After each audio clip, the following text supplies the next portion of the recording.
My name's Kurt Sieglin, News 12 New Jersey, and I do the history stories for News 12. It's a franchise called Discover New Jersey. It goes back several years, where we try to find the hidden gems around New Jersey, enlighten people about history they may not be aware of. Everybody's heard about the Hindenburg crash in Lakewood, or Lakehurst, I should say, but we stay away from those well-known historical events. We try to capture the events like, I did not know that, and this certainly qualifies today. I have never personally been here before.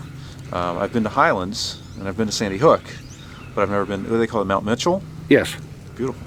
They tapped it a long time ago. I mean, this was 1609 that the spring was discovered, and a guy in, just to let you, I'll tell this again, but in 1830, somebody put a pipe from here down to there and started charging the ships 5 cents a barrel for water.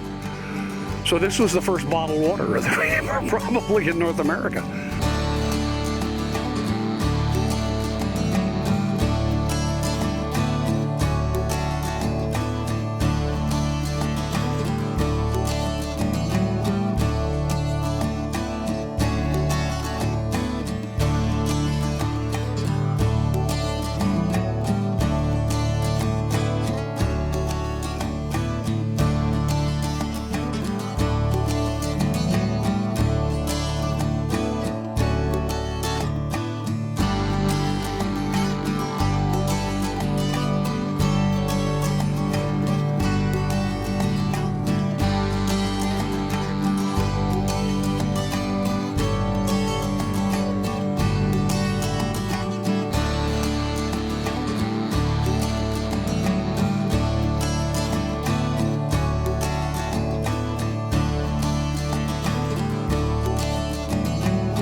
That drip you saw at the top of the hill comes right down here into a creek, and it empties out into the bay.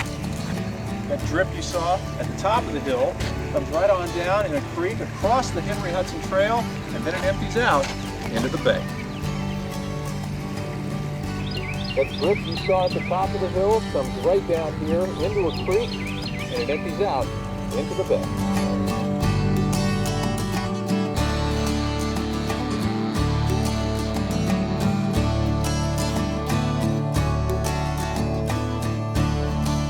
Let's start with one of the oldest sites in the area, the Henry Hudson Springs, which is cared for by the Historical Society of Atlantic Highlands.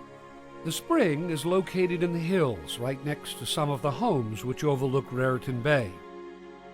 And so it was, about 400 years ago, the explorer, Henry Hudson, moored his ship in the bay and sent some of his crew into the hills to search for fresh water.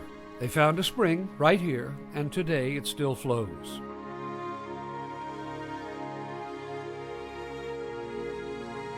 Here's a home movie of my family visiting the spring more than 50 years ago.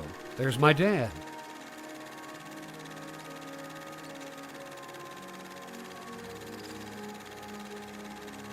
And look, that's me. By the way, back in those days, people would drink directly from the spring, as we're doing, or they'd fill their water bottles to take home. And today, folks are somewhat more cautious about drinking water from the spring. It's also a little more difficult to even see the spring today, but it's still worth a visit. These are the steps leading from the road to the spring, and here's the spring water running into Sandy Hook and Raritan Bays. Henry Hudson's ship, the Half Moon, was right out there. Can you see it?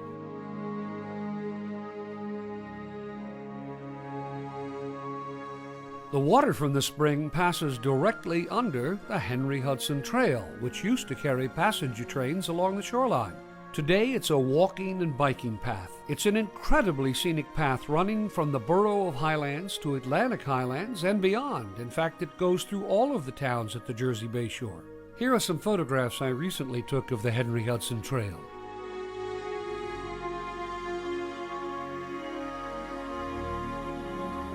If you bring or rent bicycles, you can easily take the trail to Sandy Hook and ride that trail as well. Oh, and by the way, feel free to walk or ride slowly. It's hard to go too fast when you have to stop all the time to take a photograph. Spending an entire day biking on the Henry Hudson Trail should definitely be part of your agenda when you come to Atlantic Highlands.